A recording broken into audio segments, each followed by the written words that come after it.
नमस्कार. आजची आपली म्हण आहे दोघांचे भांडण तिसऱ्याचा लाभ.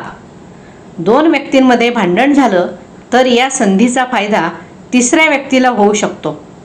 दोन कंपन्यांमध्ये भांडण असेल तर तिसरी कंपनी त्याचा फायदा घेते व नफा मिळवते. एका गोष्टीत दोन बोके खव्यासाठी भांडतात. त्याचे सारखे वाटे करून घेण्यासाठी माकडाकडे जातात. माकड तराजूत खवा मोजून सारखा करून देण्यासाठी दोन्ही पारड्यात टाकतो. ज्या पारड्यात जास्त होईल त्यातला खवा कमी करण्यासाठी खात जातो.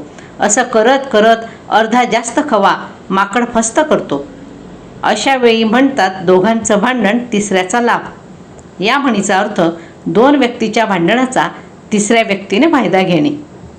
दररोज एका नवीन म्हणीचा व्हिडिओ पाहण्यासाठी चॅनल सबस्क्राईब करा. तसेच नवीन म्हण सुचवा म्हणजे लवकरच तो व्हिडिओ देखील मी तयार करेन.